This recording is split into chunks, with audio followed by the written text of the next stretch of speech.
Пані і панове, доброго дня. Вибачте за запізнення, але з вами фантастичні топс.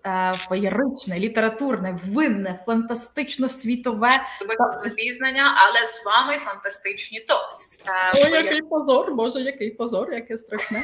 Вибачте, будь ласка, з нами сьогодні світовий фантаст, настільки крутий світовий фантаст, що я розділилася на двоє, і одна говорила щойно з вами, а друга там уже з невеликою затримкою волала про те, як круто, що почався наш стрім. І з нами сьогодні Пітер Воттс, канадський фантаст, відомий такою твердесенькою, як криця, науковою фантастикою, яку ми сьогодні будемо пробувати на твердизну. Ми будемо лупити по ній, ми будемо стріляти по ній, ми будемо задавати провокативні і не дуже запитання, і будемо збирати при цьому гроші на ЗСУ. Нагадаю, що мене звати Дар'я Піскозуб, я авторка технофентезі «Машина», і зі мною сьогодні дві пригарні дами і два не менш пригарні джентльмени.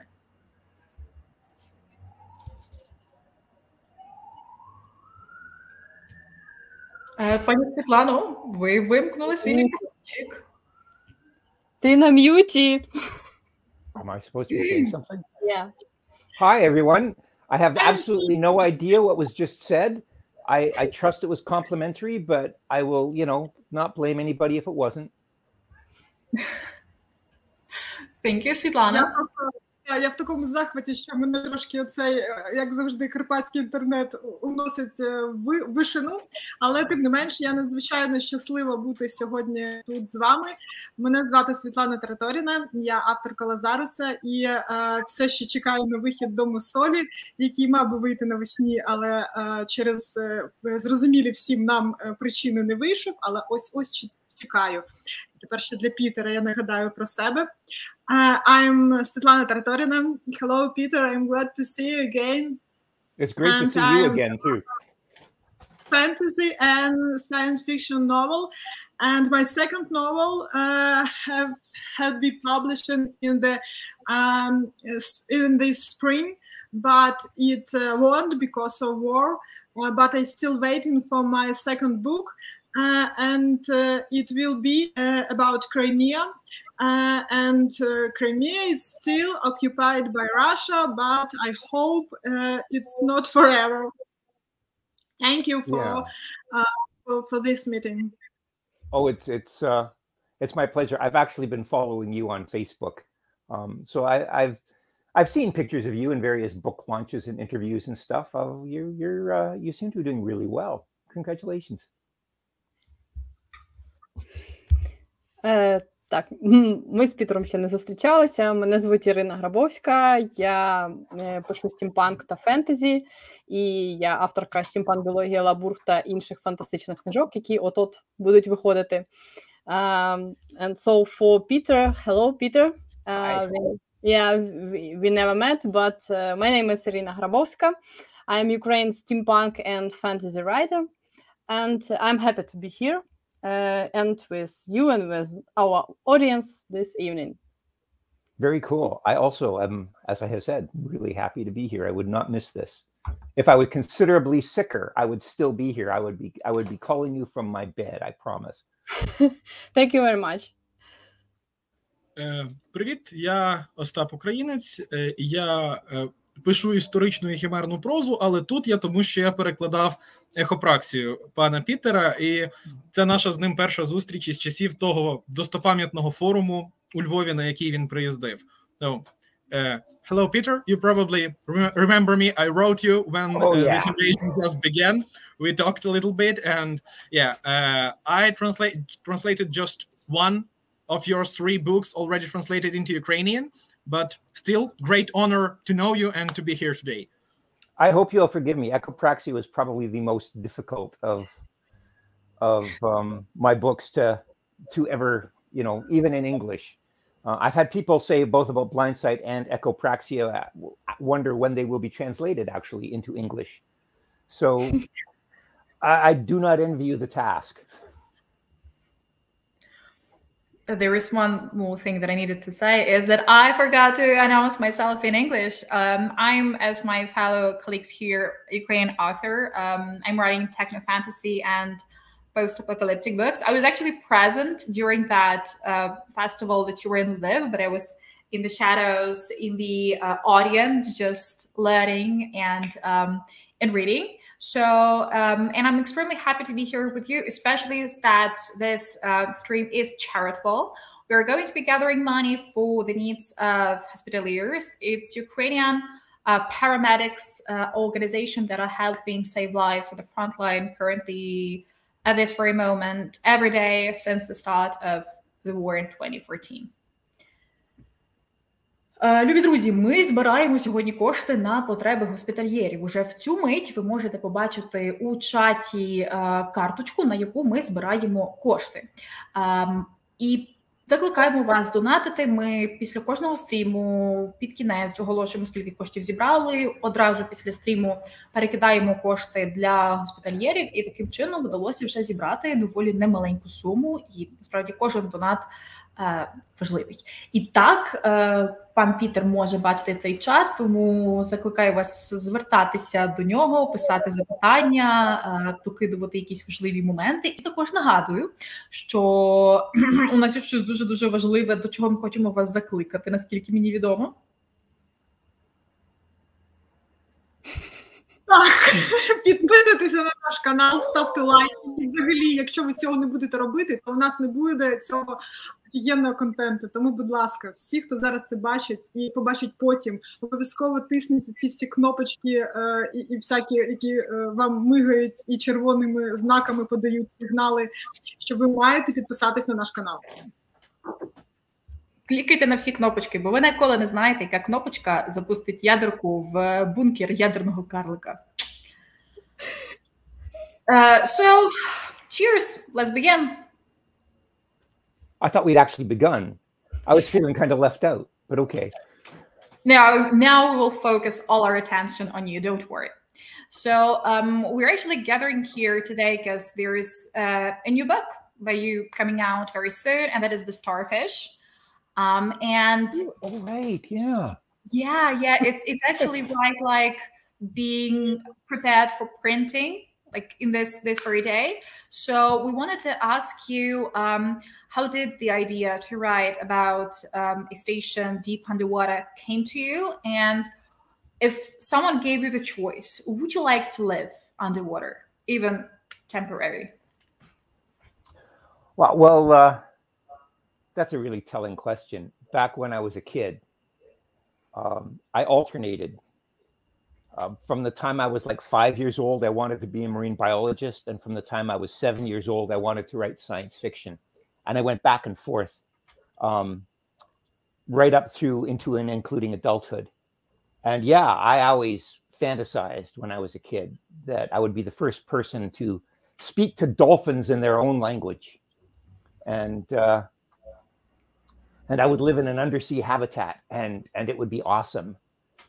But the closest I ever got to that was diving in nuclear discharges when I was working for a local power utility and trying to make money for university. And that was, that was a bit iffy because you were diving in November when the swells were about 20 feet high, and they always told you to grab onto a rock on the bottom, and the rock would bounce you around. And they always told you that if you were going to throw up, you should throw up into your regulator, because some people would take their regulators out when they were underwater to throw up, and they would go, bleh! And then of course the next thing they would do is go, and they would all drown. We got an extra $25 a day as hazard pay for diving under those conditions. Anyhow, it wasn't nearly as glamorous as I was hoping, and there weren't any dolphins, much less talking ones. So from that point on, I pretty much decided to stick to fiction. Пітер Воттс завжди хотів жити під водою і, по правді, все життя хотів і писати наукову фантастику. Власне, із 5 років він хотів бути біологом у царині моря, а із 7 хотів писати наукову фантастику. І, на його думку, протягом усього періоду, коли він був підлітком, уже й дорослим, він, по правді, вважав, що може поєднати ці дві мрії і бути тією людиною, яка говорить із дельфінами їхньою власною мовою, живе під водою і собі лиха не знає.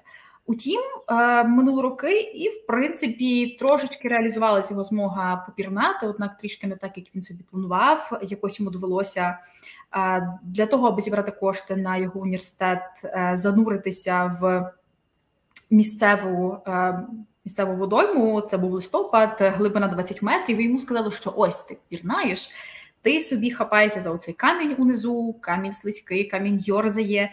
І головне, якщо відчуваєш, що хочеш вирвати, не переживай, вирви. І по правді люди, котрим ставало недобре, спускаючись донизу, їм справді стало недобре, їх знучувало, вони робили і що робили після цього? Інстинктивно вдихали, і таким чином починали задихатися. I'm doing a very precise translation over here. I understood the bleh. І він зрозумів, що це ж зовсім до біса таки не гламурна штука занурюватись так близько, так глибоко. І з того часу вирішив, що в принципі достатньо і буде просто писати про це.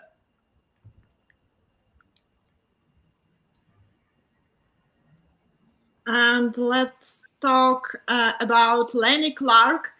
It's your protagonist in Starfish. She's a symbol of revenge. She's ready to destroy humanity to get revenge on who's hurt her. She's a kind of destructive character. However, when we spoke with James Corey, creators of Expanse series, and spoke with them about their protagonist, Holden, they said that an idealist, a real Don Quixote, is who's ready to save even bad guys. James Corey are sure that there is a majority of people like that. What do you think? Who will own the future? Some kind of idealist, or someone like Lenny Clark? Well, I would argue perhaps one of the reasons Lenny Clark, and for that matter myself, were so angry was because we expected better of people. And that kind of makes you an idealist by definition. I think, a thought experiment might come in handy here. You're on the Titanic and it's going down, and there aren't enough life jackets to go around. So being an altruist and being a good person, you give your life jacket to the next person.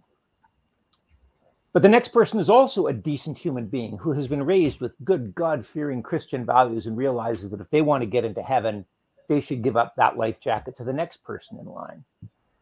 And this goes on until you run into some selfish asshole who just wants to get off the ship. The question that I would ask as a result of that scenario is, who's going to end up leaving more offspring to the next generation? The people who gave away their life jackets, or the people who took them and kept them for themselves? And sadly, I think that's pretty much the way things are going to end up on this planet, because that's just the way we're wired biologically. I think that if there is hope for our species, it involves rewiring some of those basic instincts, basically saving humanity by turning it into something else, as counterintuitive as that may seem.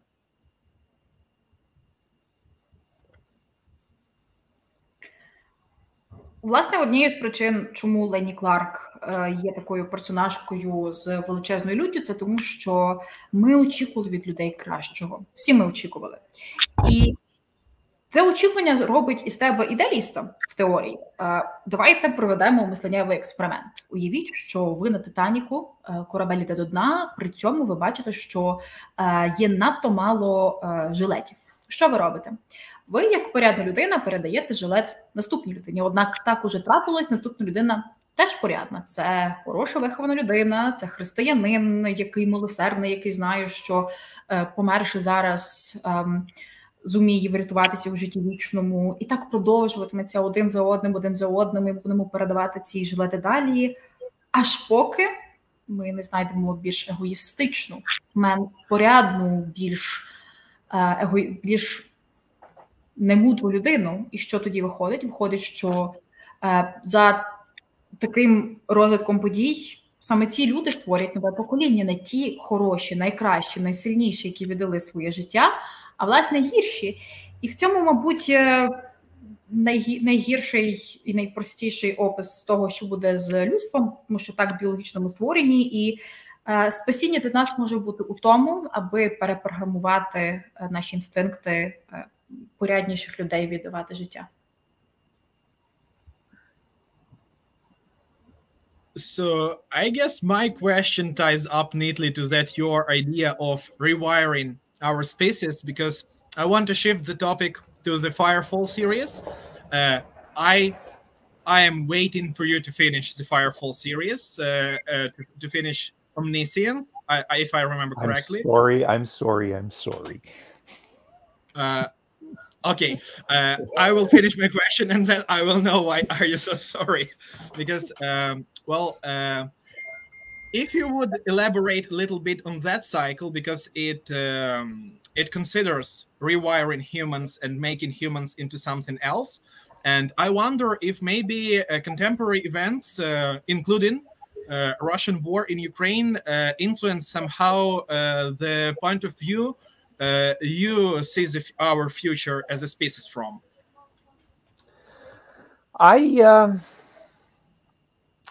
Sadly to say, the Russian invasion of Ukraine has not so much changed my opinion on humanity as confirmed it.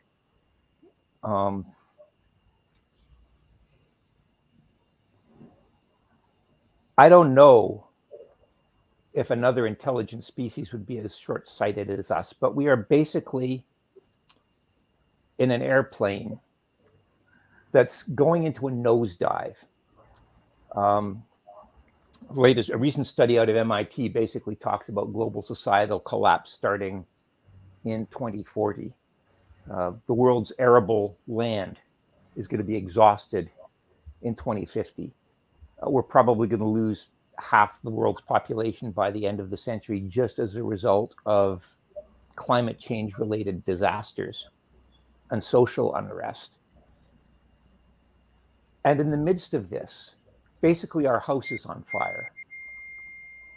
And you've got some asshole in the bedroom attacking someone in the kitchen when the house is on fire. This is insane. We are wiping out anywhere between 70,000 and 130,000 species a year, according to the estimates I've seen. We are literally talking about an existential threat, not just to humanity, but to the biosphere as we understand it. And yet the world is still dominated by powerful plutocrats and sociopaths who pursue insane personal agendas. And to me, it boggles the mind that you would try and steal somebody else's silverware in a house that is already on fire. It seems to me, even if you want to do that, you should probably wait until the fire is out.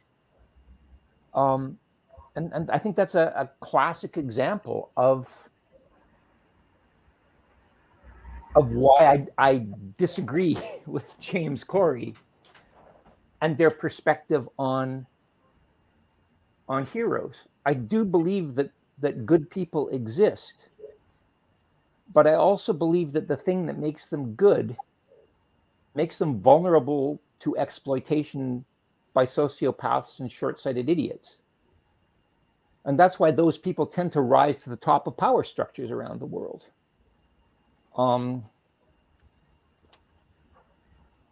So yeah, I don't know if I've answered your question, Ostap, or if I've admitted that there is no answer. But I do think that what's going on in Ukraine now is an example of insanity that's representative not just of a sociopathic, stone-cold killer like Putin, but of humanity in general. Putin just seems to have more power than the rest of us. Well, yeah, that basically answers my question, but I still want to return to the first part regarding Firefall series. And how, again, is Omniscience going on? Okay, I don't know if you follow my blog. I did publish the prologue a year or two ago. I am working on it. I do know how it's going to end. For the longest time, I didn't know how it was going to end. But here's the problem with omniscience. It's interesting that we're talking about this in the context of Starfish coming out, because Starfish is the only book I've ever written that was as good as I knew how to make it when I sent it off. Pardon me. That doesn't mean it was a perfect book. It may not even be a good book. I like it. But what I'm saying is that nobody knew who Pítер Wottsa was. Nobody was expecting Pítер Wottsa to deliver a novel. So, although it may be an imperfect novel in many ways, Pítер Wottsa in 1998 could not have made a better novel if he'd had more time. And so when I sent it off, I was satisfied with it because I knew that there wasn't anything I could do to improve it. That's never been the case for a novel I've written since. Every novel I've written since has been under contract. There has been a deadline. I sent it off not when I thought that it was ready, but when I knew that it was due. Almost dying of flesh-eating disease actually was a good thing that happened to me because it gave me an excuse to spend more time on echopraxia. Like the publisher wasn't going to throw me onto the street because I had nearly died and my leg had nearly fallen off. So that was good. But something that happened in the meantime was that I started making a decent living at writing. So now I'm in a position where I don't actually need a contract to keep me alive. I'm making enough money doing other things that I don't have to write a book to deadline. I don't have to go in and say to somebody, give me an advance, and then work my ass off and realize that it has to be done by next Tuesday. And so in the service of really writing a good book, because I want Omniscience to really knock it out of the park, I'm writing it on spec. I haven't sent it to anybody. I haven't pitched it to anybody. I don't have a contract for it. For all I know, nobody's even going to be interested in buying it. But I'm going to send it off when it's damn well ready, not when it's due. The problem with that is in the meantime, people keep coming up to me and saying, hey, we'd like you to do a gritty noir reboot of Pac-Man, or we'd like you to work on this video game. And they pay really well, and they do have deadlines, and they're not close to my heart. I mean, they're good gigs, and I like doing them, but they're not Omniscience. And as a result, they always come first, because Omniscience doesn't have a deadline, and all these other things do. This was going to be the year that I was going to concentrate on Omniscience. And so far, I haven't written a word on Omniscience. I've worked on video games, 2 different video games. I've worked on movie pitches. I've written stories, but I haven't done Omniscience. And so I'm starting to think maybe my great strategy of doing it when it was ready, maybe that wasn't a great thing. Maybe I wasn't being a little too smart for my own good, because maybe I do need some kind of pressure to get off my ass and write the damn thing, because I think it's going to be a good book. I've got a great punchline. I've got great characters. I've got plot twists that will turn the first 2 books inside out. But what I don't have is anything more than maybe 15,000 words written. So I need another 85,000 words to go. But it's still, quite definitely, it's still in the hopper. I'm still writing it. I just don't know when it'll be done.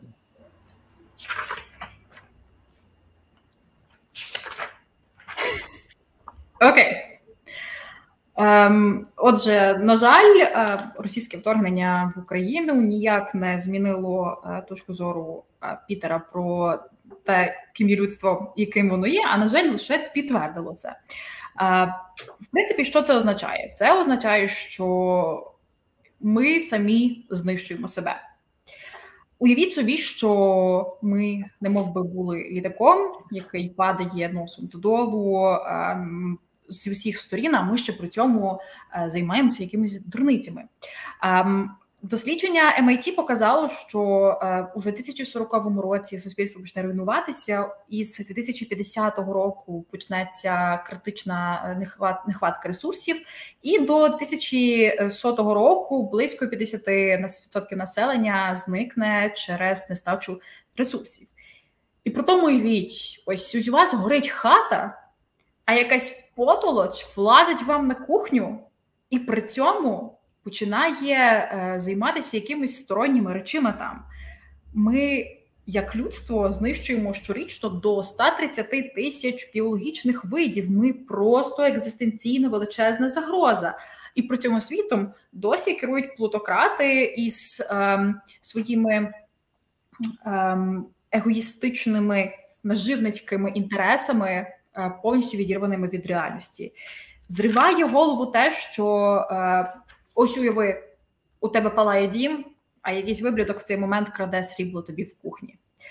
Саме тому я не згодна із тезою Джеймса Корі. До речі, любі друзі, хто ще не бачив інтерв'ю з Джеймсом Еса Корі, авторами експансії, вас саме час зараз зайти до нас на канал і подивитися. Тому що для тих, хто любить і Джеймса Корі, і Пітера Воттса, у нас ексклюзивна, мега-ексклюзивна пропозиція, яку ви почуєте лише тільки в нас на каналі. І це буде епохальна річ, після якої усі будуть дуже веселі фотографії.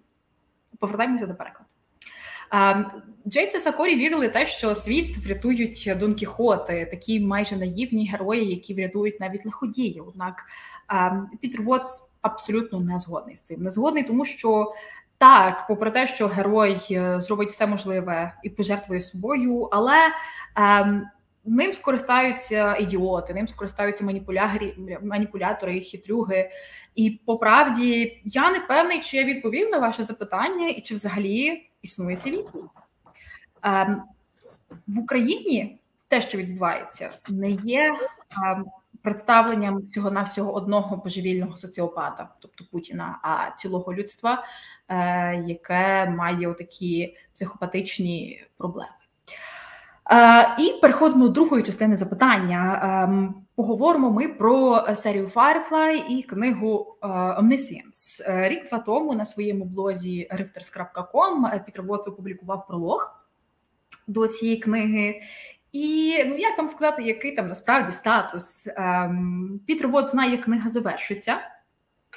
Однак ця книга складна для написання. Власне, дуже добре, що ми говоримо власне перед виходом «Морської зірки», бо ця книга єдина книга, яку зрештою написав у своєму житті Пітер, де він був певний, що він написав її настільки добре, як вона того вимагала.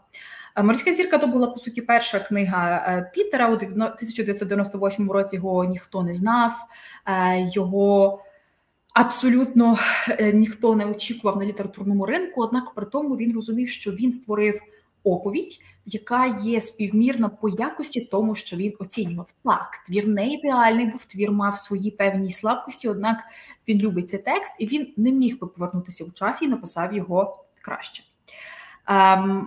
А по правді, всі наступні книги йому доводилось здавати не тому, що він вважав, що він якісно доробив їх, а тому, що цього вимагав дедлайн.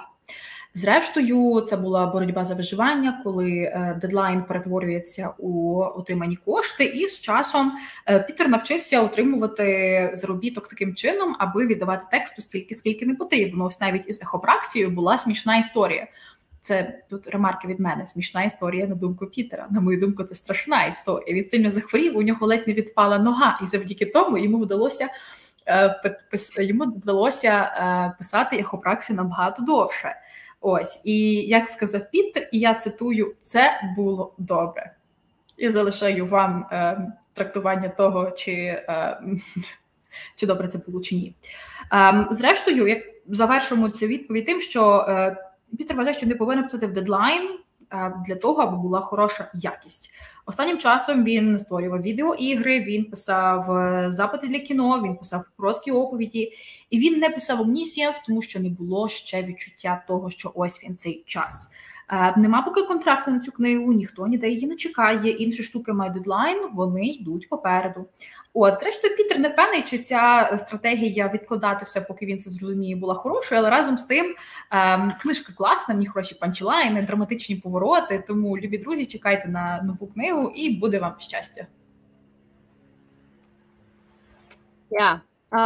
We have such a great audience today, and we had a similar question from the audience. And I also wonder, does one need to be a scientist in order to write science fiction?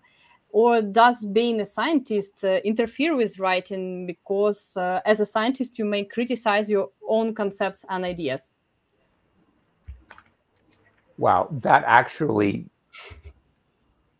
sounds like a deliberate setup. I actually did a talk like maybe 10 years ago called "Is Science Fiction Too Important to Be Left to the Scientists?" And it sounds very much like somebody read that or heard that or something, although I gave it in Finland, so I don't know how it gets to Ukraine.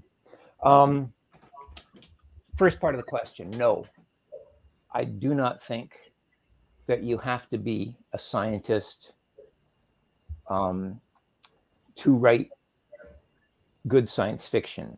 And second part, yes, I do believe that actually being a scientist can be an impediment to writing good science fiction. And I think there are a number of reasons for that. In the first place, when you are raised as a scientist, when you are trained as a scientist, the point is to be one of two things: plain, devoid of style. I mean, it isn't until the past like 10 years or so that we've even been allowed to use personal pronouns in scientific papers. So anything that has a whiff of poetry or lyricism to it, anything that you would consider good prose, gets ruthlessly hammered out of you at the graduate level. So training to become a scientist actually makes you a dull writer. Training to become a scientist, I think, also makes you an obscure writer, because a lot of scientists get published by using big words that confuse the audience. There have been studies that have proven this empirically.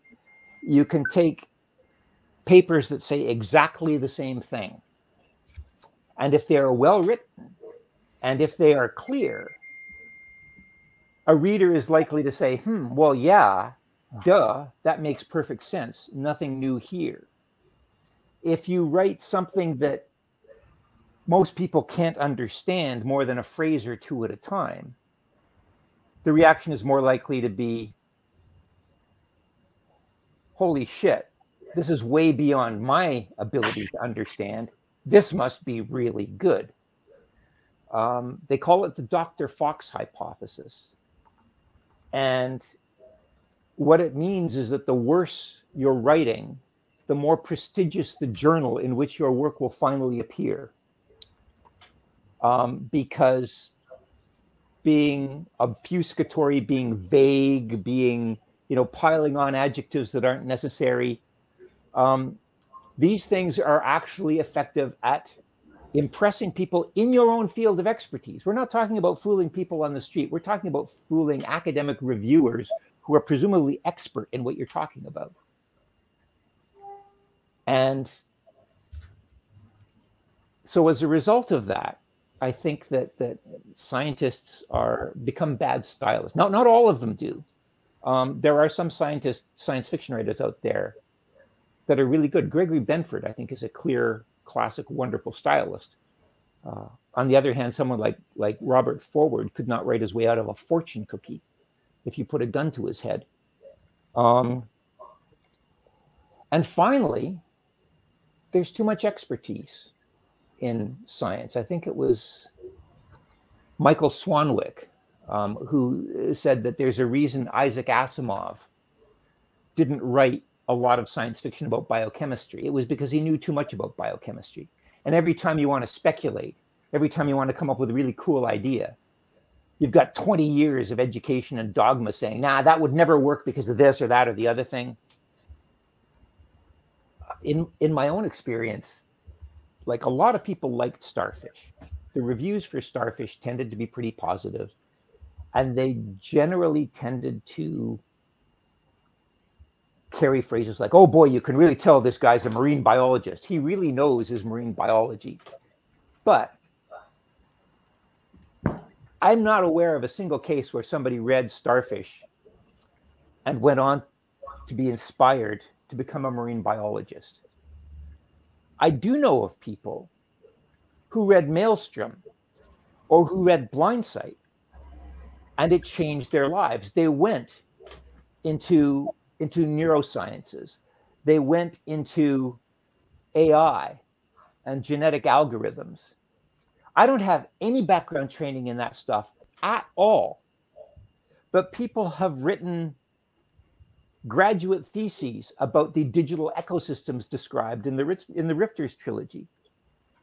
And all I really did there was take basic Darwinian principles and port them over to digital systems and ask what if computer viruses could be literally alive. I knew nothing. I mean, I used to do a little bit of coding, but that stuff's all, that's all in the past now. My most influential work amongst scientists has been in fields where I have absolutely no formal training. And I don't know how to reconcile that other than to say scientific expertise doesn't matter that much. I mean, look at William Gibson. He basically revolutionized online computer science, and he wrote Neuromancer on a fucking manual typewriter of World War II vintage. To hear him tell it, he actually took when the first time he actually got a computer, he took it back because it was making this grinding noise and he thought it was broken. He didn't actually recognize that was how a floppy drive sounded. You guys are all too young to know what floppy drives are, aren't you? I've lost the audience already.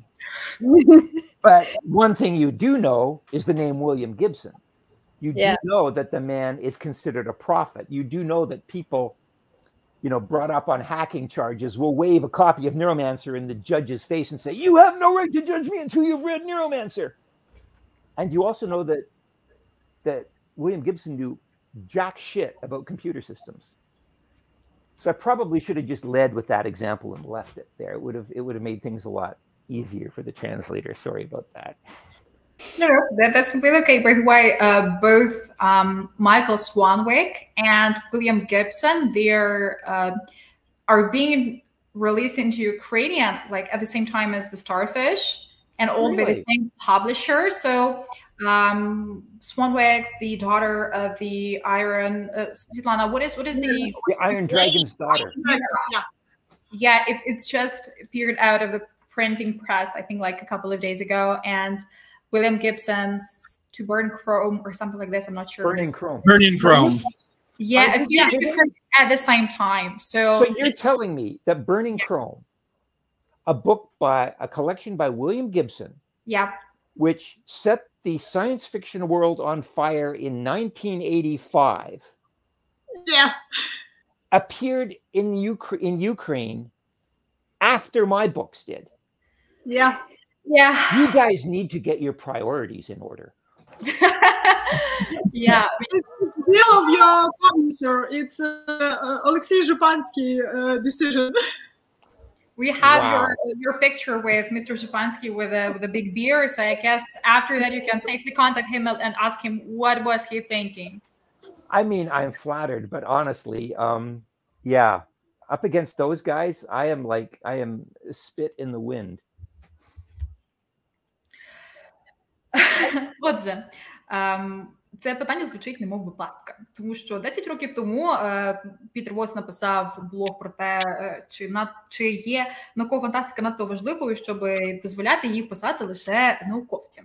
Дві короткі відповіді. Чи необхідно бути науковцем, щоб писати наукову фантастику? Ні. Чи заважає часом той факт, що ти науковець? Абсолютно так. Не обов'язково бути певним спеціалістом, аби зацікавитись певною сферою. Однак, коли ти науковець, є ряд причин, який ламає тебе як письменника. Перш за все, це те, що як науковці ми зобов'язані бути позбавленими особистості. Лише зовсім недавно науковцям дозволили вживати особисті займенники, і у твоєму мовленні вибивають поетичність, вибивають усю красу, вибивають насправді усе те, що формує хороший стиль автора. Більше того, науковців призвичають до того, аби виписувати такі великі гучні слова. І ці слова, по правді, до біса лякають читачів.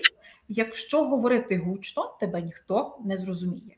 Гучно не у сенсі про гучність мовлення, а про красоту ваших слів. Якщо говорити надто просто, читач гляне і скаже: чорт забирай, якось це все непереконливо і надто зрозуміло.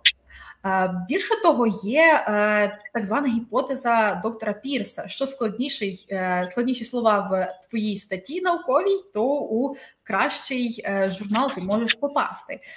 Тому що ці складнючі вирази, довжелезні речення, вживання довгих зворотів, яке насправді може було сказано у рази коротше і простіше, воно під собою має можливість того, що ти надуриш своїх читачів. І то не просто читачів, які нічого не знають про твою статтю, а буквально академічних науковців, які вичитують твою статтю і подумають, що ось стільки розумних слів, він, мабуть, таки розумний.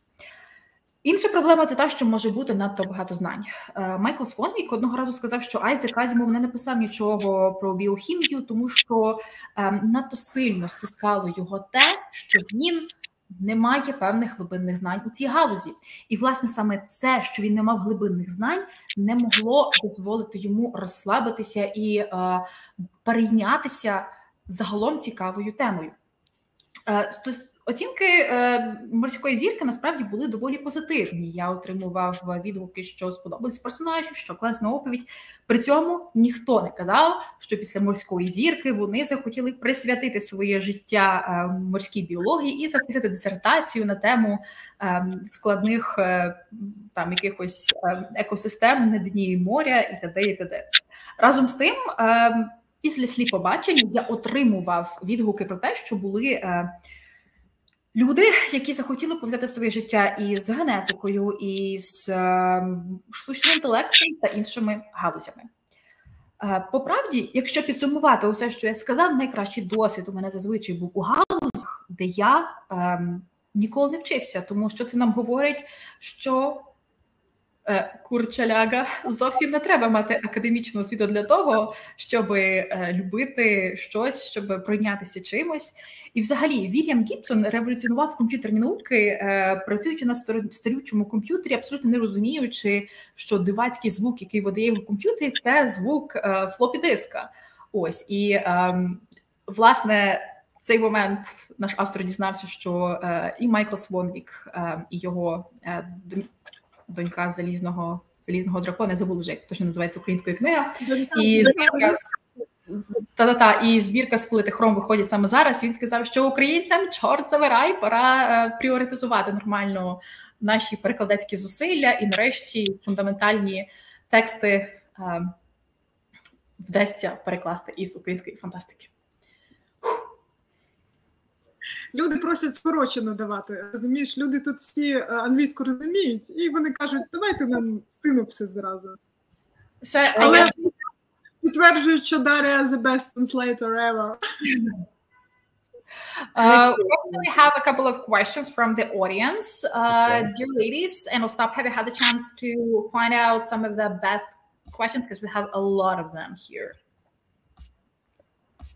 I mean, I'm not going anywhere. If you want to run over with this, I'm totally fine with this. Don't, you know, it's not, I mean, I might have to take a pee break, but it's not like I'm going to walk off after an hour or something.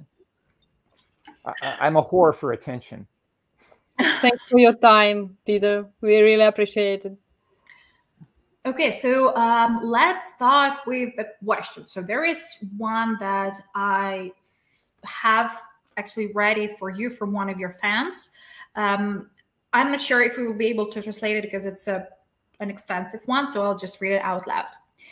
In the story Collateral, you describe the heroine as a super rational and ethical person. She makes a balanced and logical decision, perfectly solves the trolley paradox.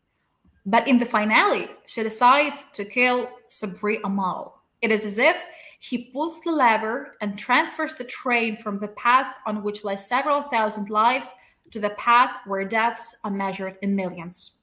And tens of millions of refugees, starving, homeless. This is not rational. This is not logical. Why did Corporal Becker decide to give military advantage to nations whose actions are not limited by respect for human life and freedom? I'm not sure I entirely grasp the question, and I'm not sure that the questioner got the story. My sense of the story when I was writing Collateral, the idea behind the climax at the end of that story was that the protagonist basically went crazy and killed a bunch of innocent people. Not because she wanted to kill lots of people, but because she knew that the technology that had been implanted in her gave power structures an ultimate excuse. You wipe out a village, you kill a bunch of innocent civilians. Geez, that's too bad, but it's not a war crime, it's a computer glitch. And she knew that the PR machinery of the Canadian government was essentially focusing its efforts on public acceptance of this technology to the point where the Geneva Conventions would be worthless, to the point where you could get away with anything. And this was actually, at the time I wrote it, this was actually an issue that people were raising in military circles about autonomous drones and so on. So it's not like I invented that conundrum. Becker's solution was to go crazy, to do something that could not be forgiven, do something that no matter how many PR people, no matter how many spin doctors tried to say, oh, it was just a computer glitch, would not wash. People would look at what happened and they would say, fuck this, anybody who promotes this kind of a program, we are not going to vote for. And that was like the one thing the government really cared about more than anything else, was staying in power. So she basically took the fall and swallowed a poison pill and killed, what was it? I think 72 people. Emil Sabil Amir, like one of 72. Because she knew that 72 deaths now would save thousands and thousands and thousands of lives further down the road. Because what she was really doing was nipping this cyborg program in the bud. And the cyborg program was bad news that was going to kill a lot of people. So I did not see it as an irrational decision to murder people just for the sake of spilling blood. What I saw was Becker saying that if killing 5 people saves 500, it's a bargain.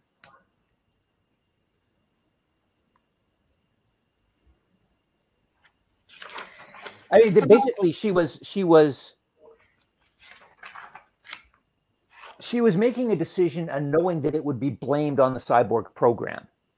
I mean, if anybody figured out that that's what she was doing, it probably wouldn't have worked. But her goal was to make the cyborg program itself look too dangerous to proceed with.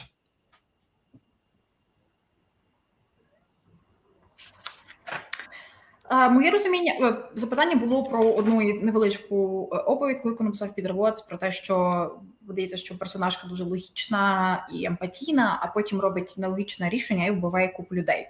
Чому зрада такого принципу? І відповідь така, що за розумінням Пітера Воттса кульмінація цієї оповідки була в тому, що протагоніст зійшов з розуму і вбив купу людей не сам, а тому, що в його голові були технології. І той факт, що ця людина, по суті, була кіборгом і мала імпланти, створило це мега велике виправдання.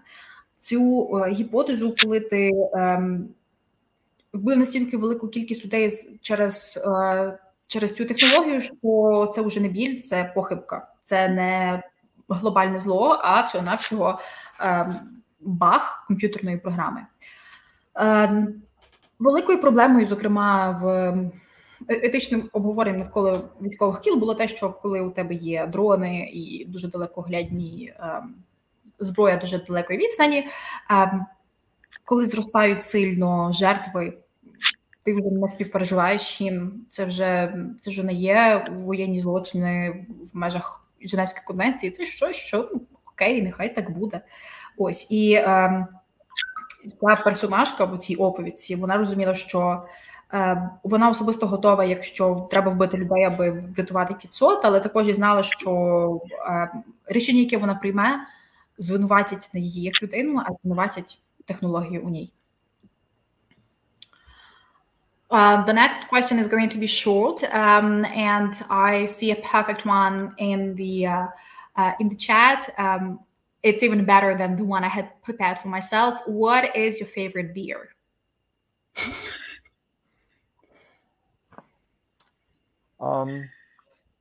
Doppelganger. Once again? Doppelganger. It's made from actually the same guys.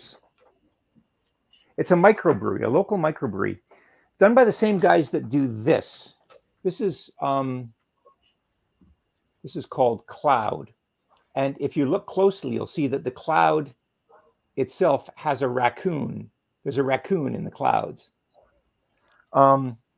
This shirt of mine is the logo from Bandit Breweries, they're called. Bandit Breweries. And their mascot is a raccoon. And they have a bunch of great little beers, many of which are raccoon themed. Doppelganger is obviously, it's an IPA and it's based on the word doppelganger. And so there's a picture of two raccoons slightly overlapping on the label. There's a whole bunch of, movie references. There's a raccoon beer called Mr. Pink, which is kind of a fruit beer. They also do science fiction related beers. There's at least 2 beers based on the novel Dune. I actually have a couple of them in the, there's one called Keynes, based on Liet Keynes, the imperial planetologist from Dune. They used to have one called Anomaly, and the label for Anomaly was the monolith from 2001: A Space Odyssey with a raccoon. So yeah, they have raccoons in spacesuits. They have, anyhow, Doppelganger, it goes down very nicely.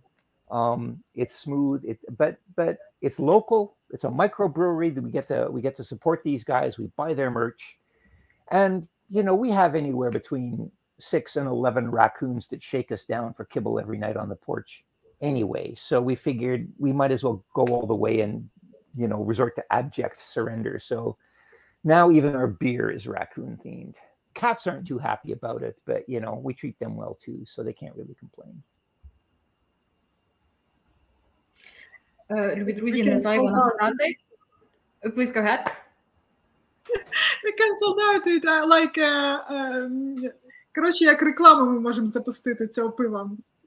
Yeah, we can definitely charge this local brewery for the advertisement for 100 Ukrainian viewers. And I remember I saw your picture with a beer cup when you were in Lviv. Since you were here, we've had a ton of small, super cool breweries. They even have their own festival. So I think it's definitely a new festival visit. Looking forward to happen. Well, I don't think Bandit delivers to Ukraine, but I'll certainly let them know I've pimped you. Okay.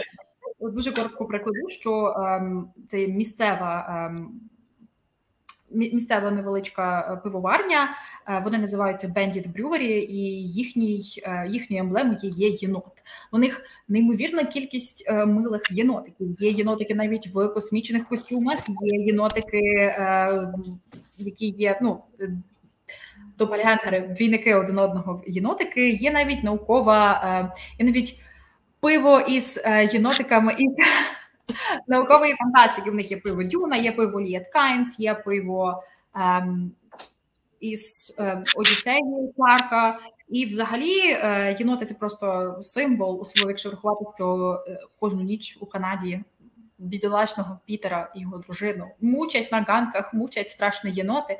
А щоб вас нічого не мучило, поки наш автор робить критичний відступ, ми нагадуємо, що можна проспонсорувати наш канал. Уже є доступна кніпочка. Підтримуйте наш проект гривнею. У нас попереду стільки авторів, дуже багато необхідно запитати. У нас є Patreon, куди теж можна приєднуватися, і там буде унікальний контент. Можливо, щось з бекстейджу. Коротше кажучи, не шкодуйте грошей на гарний контент і на госпітальєрів. І попрошу нашу адміночку закинути лінк на наш Patreon. Cheers! This is one of the Dune beers. This is Keen's. And I assume that's Liet Keen's, the little blue guy there. But you can see the shield wall. You can see in the background the shield wall outside Arakeen. Huh? These guys are great. Even if their beer was shit, I would still buy it just because they're a cool brew.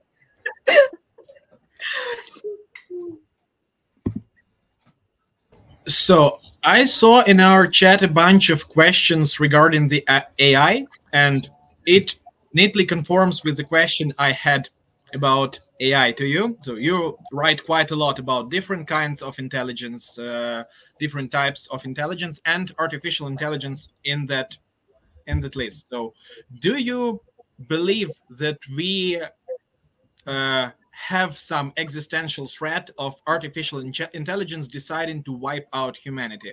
And one more thought experiment, but I'm afraid I already know the answer. Imagine you were an artificial intelligence. Would you believe then that destroying humanity would be beneficial in a greater scheme of things? Okay, last question first. If I were an AI, I do believe that whether I thought humanity should be saved or wiped out really depended on my programming. This is not a cop-out. I think that what we as humans, as naturally involved intelligences, do is exactly the same thing. I think we cannot escape our programming. I think that's why we're in the mess we're in. We are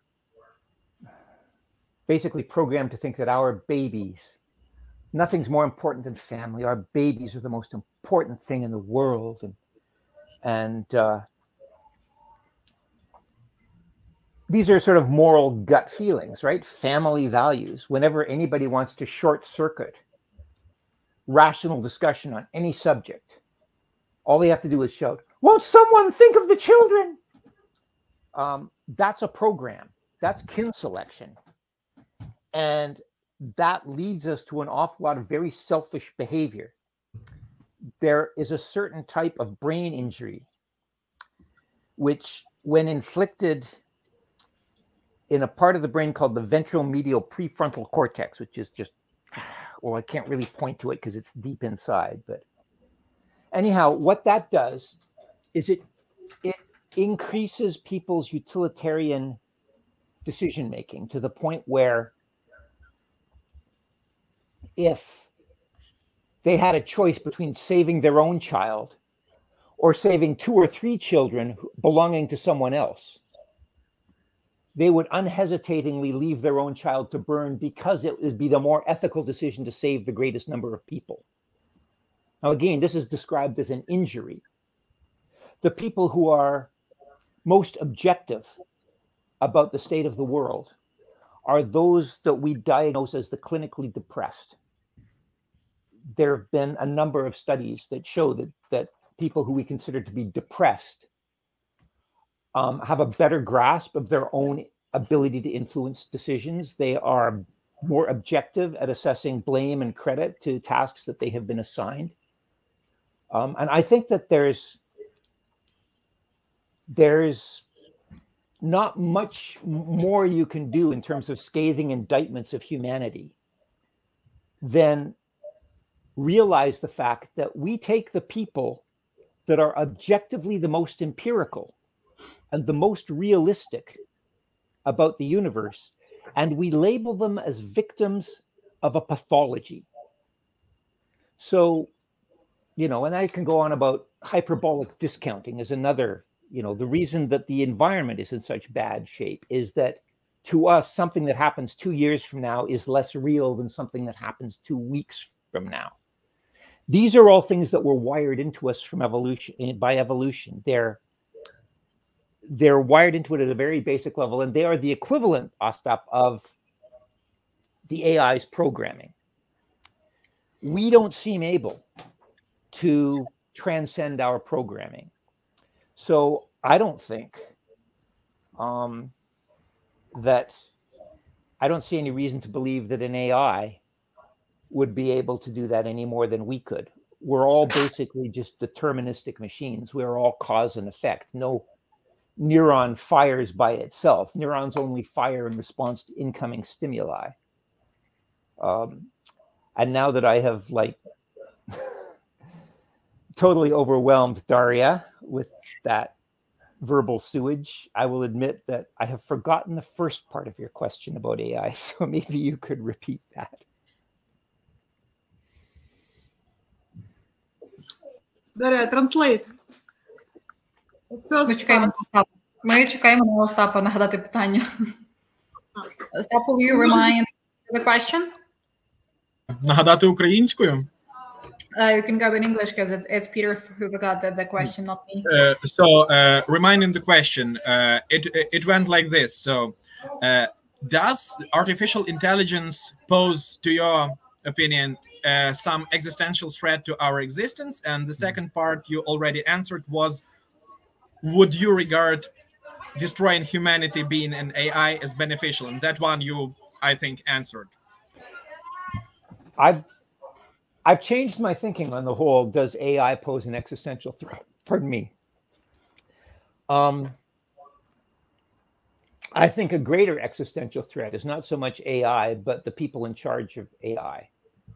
I think the guys running Google and the guys running Facebook and the guys who program the bots for Twitter and the people who, for that matter, run the pro-Russian, pro-Putin bot farms that leave, you know, pro-Russian invasion comments on my blog and do it pretty articulately.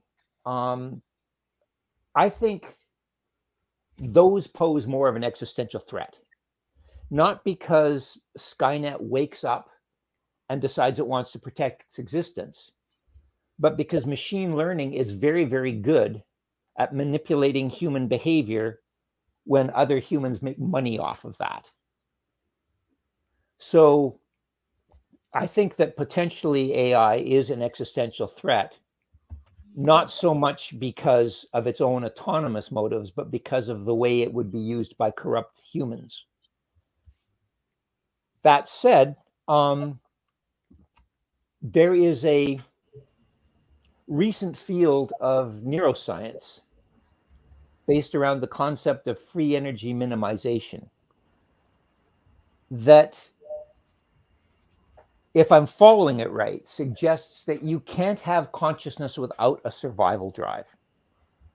All these science fiction novels and movies and TV shows we've seen in which the computer wakes up and decides it wants to like protect its own existence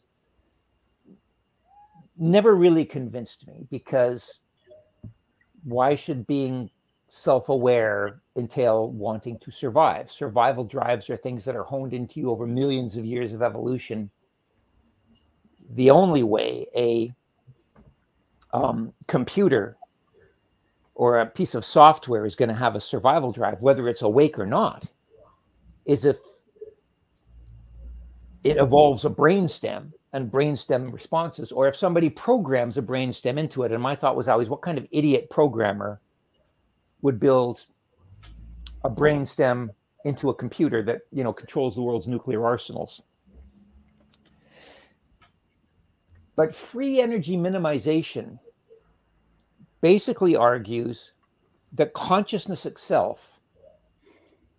only exists as a delivery platform for feelings, and that feelings themselves are only metrics of need, hunger, rage, desire, sexual desire, fear, and that the only reason you have those needs is if you care whether you live or die. You've got no fear if you don't care whether you get eaten by a predator. You've got no sexual desire if you don't care about reproducing, these sorts of things. So you follow that chain of consequences down, and it means that without a survival drive, there is no need for consciousness. And what that means is that anything that is conscious, anything that wakes up, by definition, wants to stay alive. And there's a guy called Mark Solms, who's a neuroscientist out of South Africa. And I don't know how far he's got on this, but he is actively working on building an artificial consciousness, not an artificial intelligence. There are all sorts of things that are intelligent but not conscious. And there are also things we think that are conscious but not intelligence. There are certain types of, you know, birth deformities where an anencephalic baby will be born without a brain, but it will have a brainstem, and it will have emotional responses, and it will laugh, and it will cry, and it will do all the things that you associate with being aware of its environment, but it has no brain. So what this guy is doing, he's trying to build an artificial consciousness. He doesn't care whether it's intelligent or not. So he's basically building a device that by definition will fight to stay alive. And obviously the question to ask at this point is, what could possibly go wrong?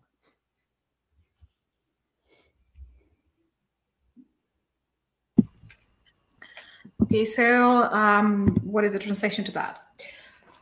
Коли ми говоримо про штучний інтелект, то важливо не те, як я ставлюсь безпосередньо до теми штучного інтелекту, а те, на що запрограмований штучний інтелект. Він не є людиною, яка, скажімо, запрограмована на дуже глибокому рівні, що дітки – це найважливіше, що є в нашому світі. Що коли починається розмова про щось, як жити, що робити далі, завжди з'явиться хтось, хто заверещить, а що ж дітки?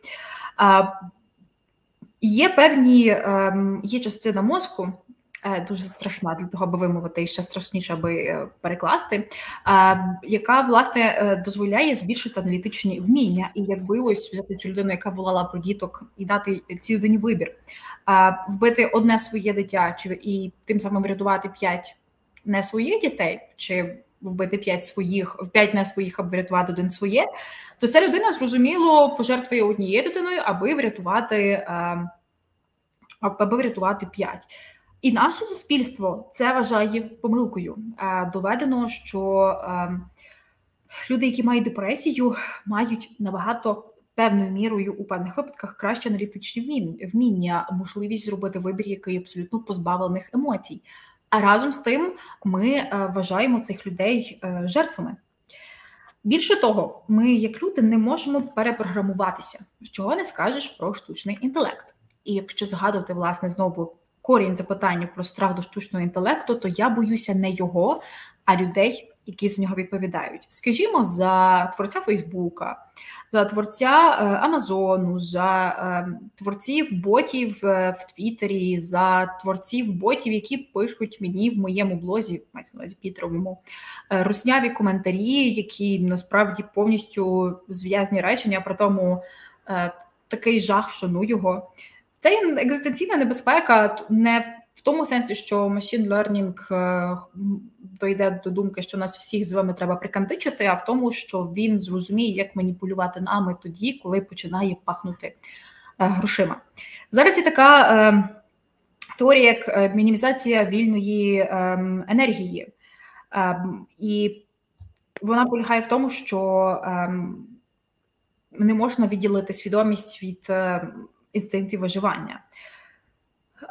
Це може спрацювати, і, власне, коли може по-справжньому стати небезпечним штучний інтелект? Лише в тому випадку, вибачте, я зробила помилку, тут можна краще перекласти, що по-справжньому не може набути свідомості комп'ютер, якщо в нього не буде survival drive, тобто якщо в нього не буде певного місця зберігання для впевненого виживання. Тобто для того, щоб він по-справжньому став вільним, йому потрібен стовбур мозку. Давайте сподіватися, що комп'ютери не відрощують стовбур мозку.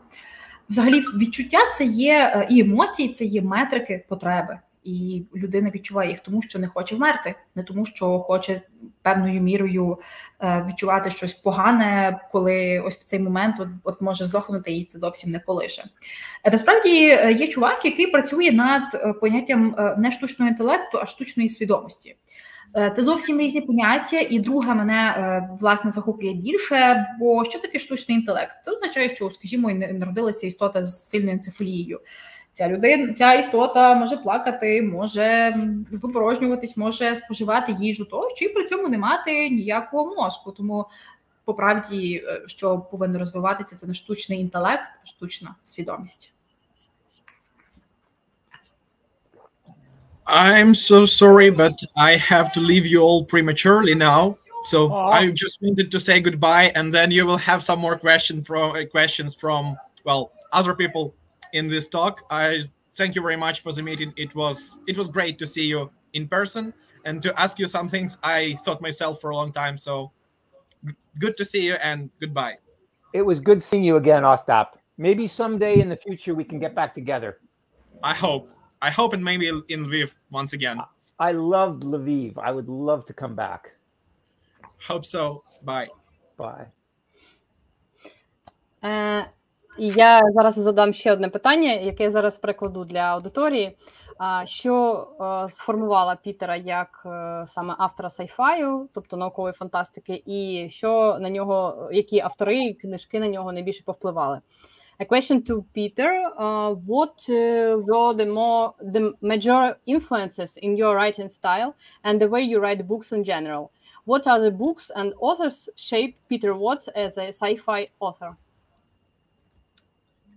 Hi, Joey. Sorry. I just got a comment from Eugenie, who I correspond with. So anyway, the voices, the writers who shaped my voice. That's really easy. There are a few that I always trot out, and before I name them, I'd like to say there are a whole lot of authors whose works I respect and whose works I think are insanely great, right? But there are only a few who I actually wanted to copy. There are actually only a few that when I was growing up, I thought, geez, I'm going to steal lines from this. I am going to try and sound like this guy. And first among equals has got to be John Brunner. I don't know how familiar you are with him in Ukraine. He wrote 2 massive dystopian, incredibly intensively researched books called Stand on Zanzibar and The Sheep Look Up. The Sheep Look Up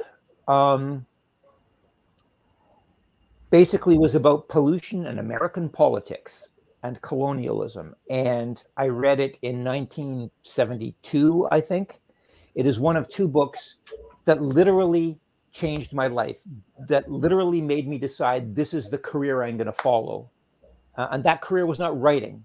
That career was to go into conservation biology. So John Brunner, first of all. Samuel Delany. His prose is just amazing. Maybe it's a little overwrought now. I go back and sort of flip through bits of Dahlgren and I think, I would have cut an adjective here or there. But the man's words are jewels when you read them on the page. Robert Silverberg, back before he started doing essentially fantasy stuff, books like Dying Inside, or The Feast of St. Dionysus. Again, this is stuff I was reading when I was in high school, right? What did I know?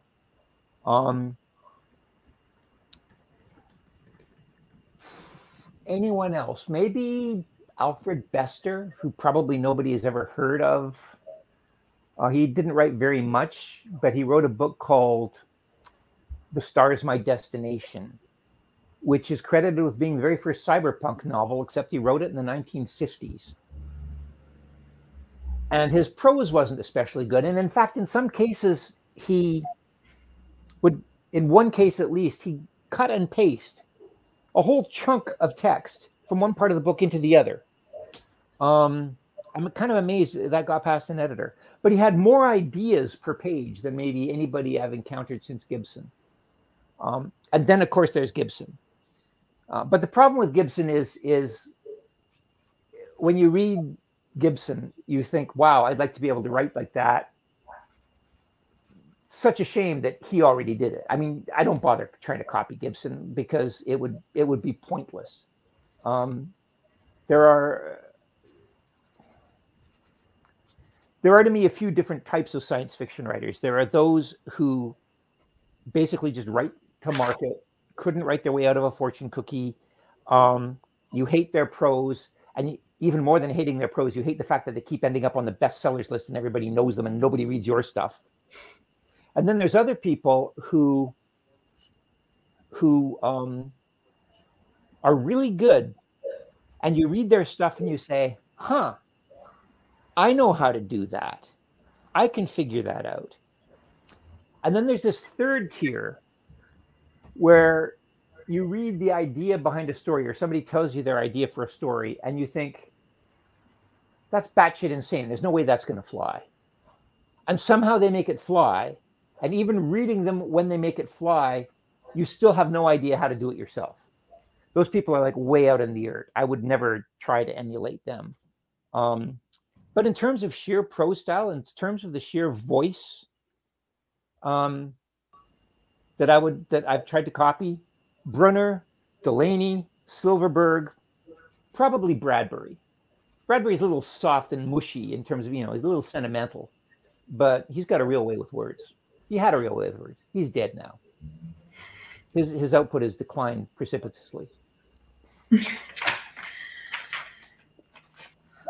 Є дуже чіткі автори, які сформували Пітера Воттса як автора наукової фантастики. І перш ніж він їх озвучить, то скажу, що не можна сказати, що інші не вплинули, однак саме ті, яких він назве, автори, яких йому захотілося копіювати, зрозуміти, як вони пишуть, написати достоту так само тощо.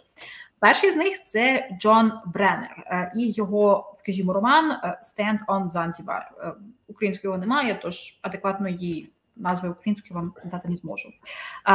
Другий варіант – це Самюел Делейні. Третій – це є Роберт Сільверберг, який зламав буквально розум Пітеру Воттсу, і, скажімо, можемо ще назвати Альфреда Бестера. У Альфреда Бестера є феноменальні ідеї, абсолютно феноменальні, однак при цьому сам текст трішечки слабший. Є місця навіть, де він скопіював цілі шматки тексту із початку книги в кінець. Дивовижно, як це не замітив редактор, однак так є.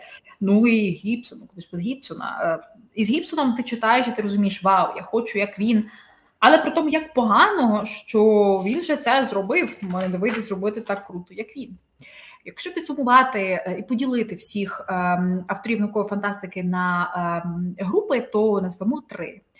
Перше, пишуть для ринку. В них жахлива проза, якогось дива вони постійно в списках New York Times. Є друга група.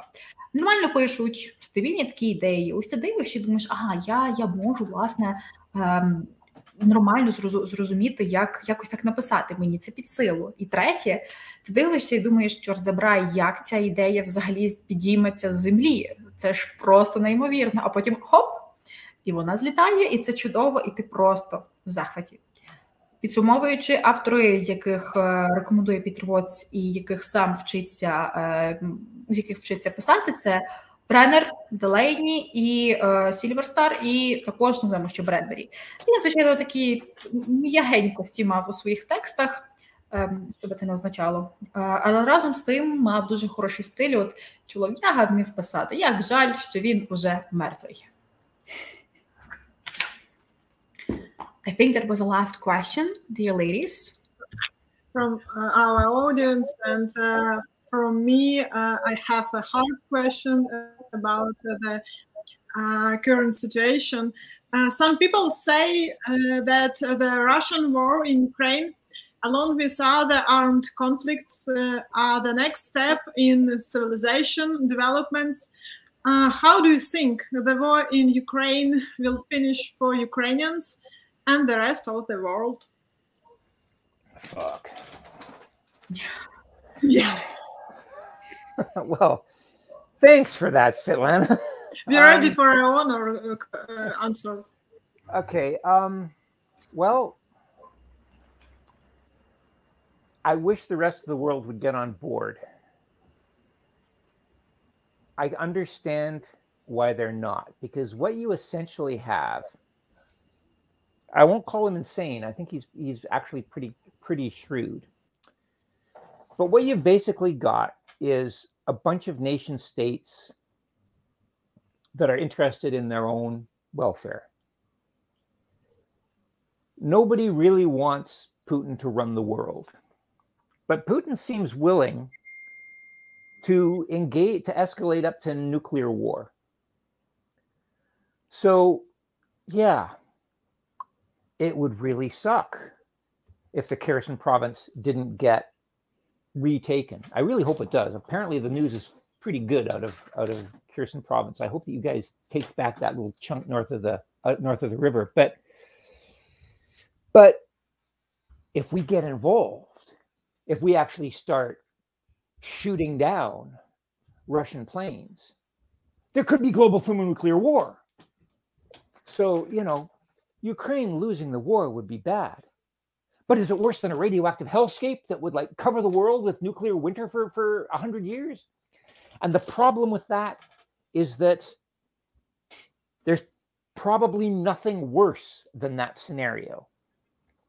So no matter what Putin does, people are going to be hesitant to take him on because the alternative could be global thermonuclear war. And it's actually pretty fucking shrewd on Putin's part. I've heard one guy, a military strategist, come up with a solution that I'm surprised hasn't happened yet. And that is the UN does send in troops. You know, we don't just send you HIMARS and aircraft and weapons. We actually send in troops. But we say we're doing this as a humanitarian mission. We're doing this to help evacuees. We're doing this to help grain shipments get out of the country. We are non-combatants. We are heavily armed non-combatants, mind you. And if somebody shoots at us, we will sure as shit shoot back. But we will only shoot back to defend ourselves. It seems to me that might be a way of treading the razor's edge and actually getting active NATO troops on the ground in Ukraine in a way that kind of skirts, you know, that Putin might have a hard time justifying hitting back against. I don't expect that to happen. What I do expect to happen is that there's going to be a long fucking grinding war. I mean, you guys were supposed to go down in 3 days. And here you are. And the Russians are still making advances. But this counteroffensive does give me hope. I mean, Kherson is kind of unique in that you have the river. You can cut them off in that northern part of the province. So that's probably low-hanging fruit, but it is possible. Somebody pointed out to me on my blog, and it's a good point, that even if Russia wins, they haven't won, because there will always be a resistance. They can invade, but occupation is going to inflict much heavier costs. We're already seeing reports of Russians who are refusing to return to the front because of the incompetence of their commanding officers. And they're being sent to jail. That kind of surprised me. I kind of thought they'd be shot on sight, but no, they are refusing to return to the front. I have Russian fans who will send me emails absolutely horrified and abhorring everything that is going on, but being unable to speak out publicly because they would go to jail for 15 years. And from what they tell me, the word is spreading. Even in Russia, there was this one guy who thought his friend had disappeared because his friend was on military exercise. It turned out his friend was in Ukraine. And they'd captured this Ukrainian journalist and they were raping her in the back of a truck. And there's no way, like they were doing this like on a nightly basis. And there is no way for Putin to stop that kind of personal, person-to-person communication from happening. There's no way to keep that kind of word from trickling out. My fear is that it will take too long. My fear is that the rest of the world will just get tired and say, look, you know, we're starving, we're paying too much for gas, our people are grumbling about not being able to afford washing machines anymore. Just give up Donbass, just give up Crimea, just give up that stuff. And we can call it a day. We'll call it peace. And I see that happening, and I really hope it doesn't. I mean, you know how I feel about environmental issues. You know my position on humanity as a species, and you know that I am not a big fan of nuclear war, but there is a part of me in my gut that says, fuck it. You give into this, all you're doing is confirming that this works. I mean, we should have fought back when they took Crimea. And we didn't. We just kind of stood there and we tut-tutted and we passed strongly worded motions of disapproval. And Putin took a lesson from that. The rest of the world cares about itself more than it cares about you because we are mammals and we are selfish and all that. But if somebody doesn't draw a line somewhere, it's just going to keep happening. And I don't know. I think at this point it's a coin toss. I don't think Ukraine will ever be conquered. I fear it might be occupied for a while. I think ultimately you guys are going to win. And I just really fucking hope that the rest of us are, you know, the rest of us don't get bored or tired or too hungry to keep pulling for you. Just as a side note, you've got these various charities that people can give to support the war effort. I ended up, what was it? I think I ended up contributing to Ukrainians Back Alive. Was it? It was anyhow more. It was more of a humanitarian aid kind of thing. And the reason I chose that was because you could pay through PayPal. But there was this Come Back Alive. That's what it was called. Come Back Alive. But no, Come Back Alive is the one I wanted to support. But it was really weird. There were all these Swift numbers. It was like a gobbledygook of numbers. And then there was Revived Soldiers Ukraine. And they just had a PayPal account. So they're the ones I ended up contributing to. But I wanted to contribute to the actual war effort as opposed to sort of humanitarian aid. But the war effort, like the links were just, I don't know, they were difficult. I couldn't figure out Swift codes and IBAN transactions numbers and so on. So they have PayPal now, I guess, because we hadn't PayPal in Ukraine when the war started. Oh. But now we have. That explains it. Okay, yeah. So maybe I'll go to those guys again, because yeah, they're. We can send. They made it hard to contribute. I mean, I contributed to something else, but honestly, I wanted to pay for guns for you guys. I mean, not that I can do fuck all next to, you know, the HIMARS and the aircraft that Poland and Germany and the US and stuff are giving you, but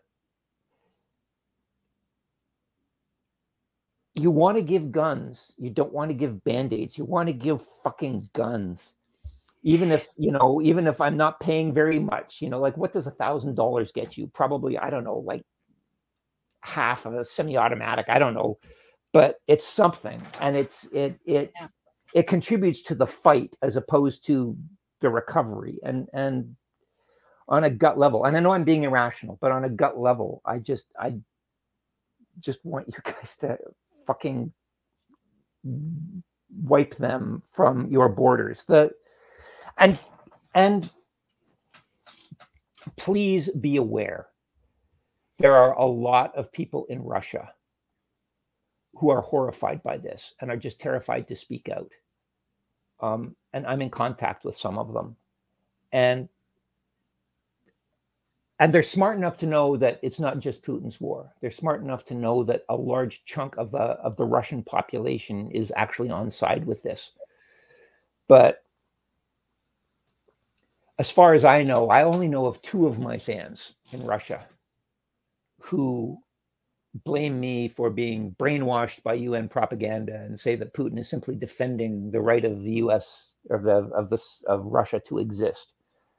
Everybody else I've heard of is like, this is obscene, this is unjust, this is horrific, we want nothing to do with this. That's not going to stop one drop of blood from being shed, but you know, you do have friends over there. It's not a monolith. There are a lot of people out there. I mean, like I said in a blog post of mine, Mother Russia didn't just give rise to Putin, it gave rise to Pussy Riot. And that's something. Anyhow, sorry, I feel stupid even answering your question, Svetlana, because it's like, here I am, I'm this like comfy white dude in this comfy house lecturing you guys who are on the, you know, who could get bombed at any moment. And I don't feel like I really have a right to talk. I feel that really all I should do is just sort of shut up and listen. But damn it, you asked the question. and you asked the question, and there's this sort of weird boiling rage that sort of, I mean, I have Medusa up and I have the Guardian up and I'm following, you know, and it's the first thing I read every morning. I wake up and I just sort of look at the news scroll from Ukraine. And I'm sorry for going on so long. It is not my place, but you did ask. That's okay. Yes, we can raise our glass for the Ukrainians' victory. Yeah. Піднімаємо за Херсонську базу і українську перемогу. Yeah. And just the one thing that I will say before starting translation is that it's not good enough for those Russians to feel it's horrific what is going on around there.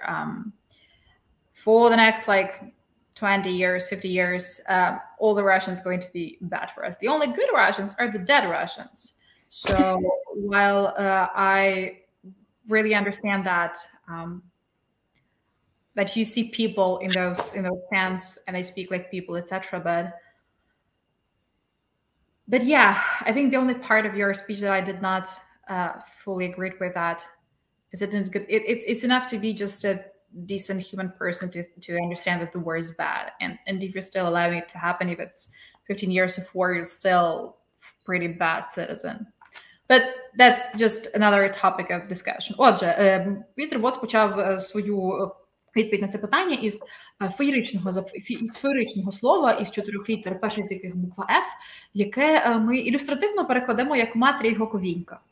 От, що хоче сказати Пітер, що ніхто в світі не хоче дати Путіну більше влади, але курчі всі страшенно бояться гупт, і впаде ядерна зброя, нас усіх немає, і нас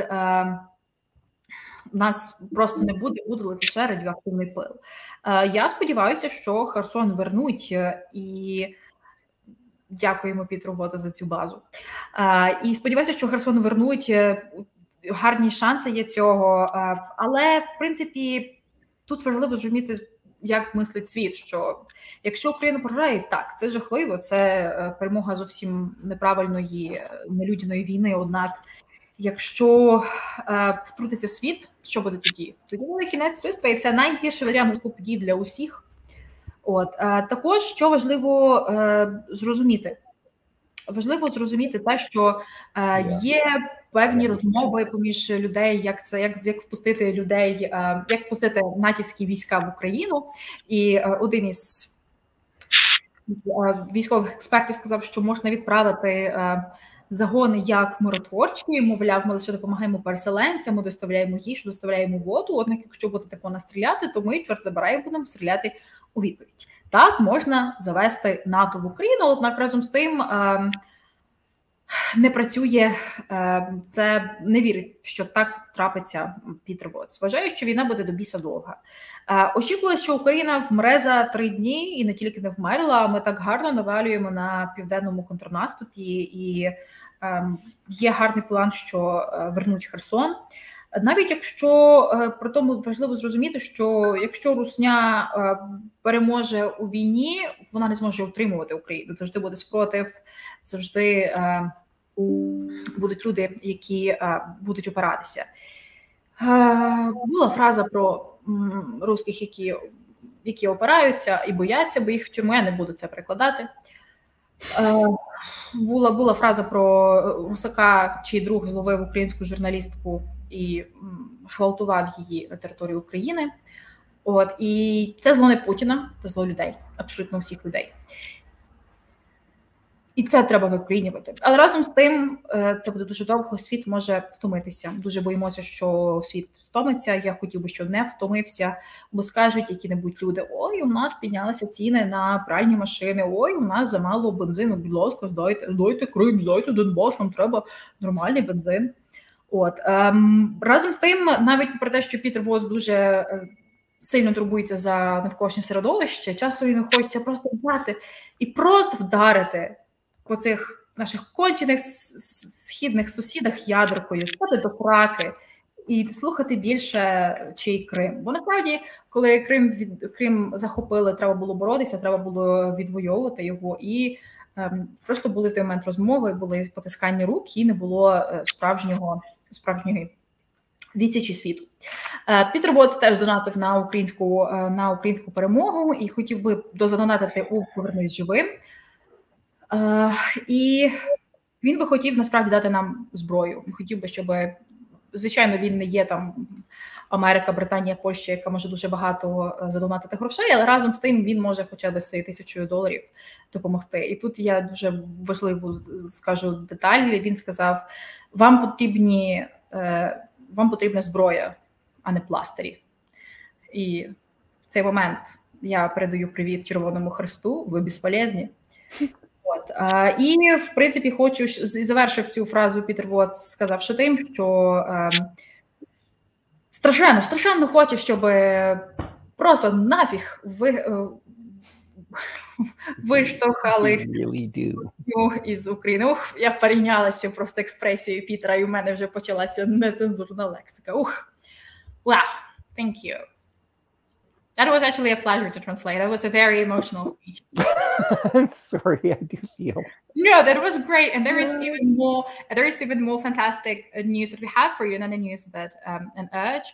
So when we had interview with James Corey, with the both Ty Frank and Daniel Abraham, right? He said that they decided that, oh, Pítер Wottsa, we think so high of him, so cool, etc., etc. And they fantasized for like 5 minutes about the possibility to meet in Lviv, in Ukraine, with you and have a beer drinking contest and see who will be able to drink more. I don't know if it's you arrange it. I am there. I don't give a shit if the war is over or not. I will show up. Well, hang on. I've got an end of the month deadline for this Polish radio play. But after that, in September, anytime after September, you make that work. I will drink those fuckers under the table. Even though there are two low gravity belter wusses. Любі друзі, під час інтерв'ю із Джеймсом Корі вони сказали, що хотіли би зустрітися у місті Львів, Україні, із Пітером Воттсом і позмагатися, хто кого переп'є. І на що Пітер Воттс люб'язно нагадує, що у нього до вересня місяця дедлайн, а після того він прилітає сюди і цих поясанців кицьок заткне за пояс, переп'є просто дуже солідно. Cheers to that. Also, we gathered a shit ton of money today. What is the precise number, Irina? 20,137 hryvnias. Which is a lot. Yeah, what did it's a you record. Say? Huh? It's 20,137. So, do you Is need that like viewers? What is that? It's hryvnias. It's in our currency. Oh. Yeah. Oh. Well, that's cool. Just to give you a comparison, so your book will cost about like 250, and we raised more than 20,000. Okay. Yeah. So which is not going to win the war, but it helps, I guess. Yeah, every single hryvnia matters. Every single dollar, every single euro, everything essentially. Yeah. So the only thing left for us, yeah, please go ahead. Sorry. No, I'm just saying I'm glad to contribute. You know, it's a drop in an ocean, but you can't just, do nothing. It's for our tactical medics on the front line. So I actually do have a question. Are we still on? Are we still live? Yeah. Okay. Well, here's a question, because Ostap asked me when this whole first thing came down to cancel my book deals with Russia for obvious reasons, and as it turned out, a lot of my book deals with Russia just happened to be up for renewal, right? So you've got a lot of big name authors who are locked into contracts. And they, quite rightly, they cannot legally say, well, we're canceling this contract because they've signed it, they've received the money and everything. I had signed the money, but I had signed the money, but I had signed the contract, but I had got no money.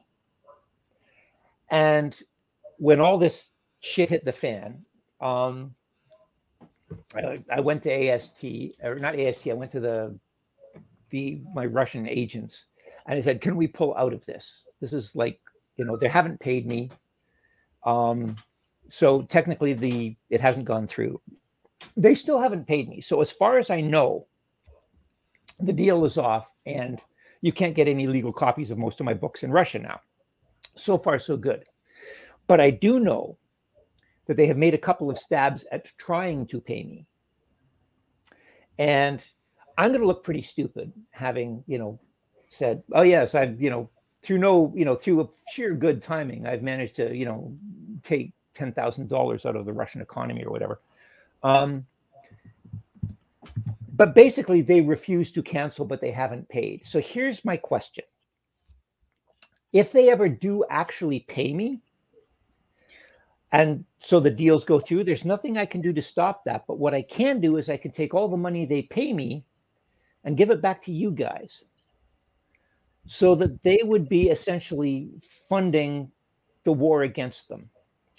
So my question to you, and you don't have to answer this here, just send me an email or something, because as you know, I'm a little bit confused as to the appropriate or most effective avenue to put this money. But if all of a sudden I get this money from Russia, where should I send it that it would do the most good? Come back alive, most probably. Come back alive? Yeah, I think so. Because they're buying everything. They're buying that the drones. They're buying the specific details for the guns. There is a very wide range, and there is smaller funds that, for example, focus on medicine or on providing shoes for soldiers, something like that. But they have the biggest influence, thus have the biggest power. They have a license to buy guns for now. Okay. So they bought one Bayraktar, if you know. So you can contribute to come back in life, and it will be okay. Awesome. Okay, very small translation for that. Любі друзі, запитав Пітер Воттс, що ж робити із руснявими контрактами. Як тільки почалася війна, Остап Українець, його перекладач український деяких його книг, попросив розірвати зв'язки економічні із Росією, на що Пітер не міг не відреагувати і розірвав свої контракти. Зв'язався із агентами із Асту і попросив, що все, більше ви мене не подаєте. Разом з тим вони йому не заплатили. І запитав нас пан Пітер, чи якщо все-таки вони таки заплатять йому, чи можна переказати кошти і куди. Ну і ми рекомендуємо «Повернись живим». With that said, I think it's a perfect time to thank you for your interview. We've felt like we've covered a lot of topics, and I'm not a marine biologist, but I feel like I just a tiny smidgen became one, and that's an incredible feeling. Thank you. Excellent. My job here is done then. Thank you very much. Thank you. It was a delight. Bye. Бай-бай, любі друзі, дякуємо. Гарного вечора. Підписуйтесь на фантастичних, ставайте нашими патреонами.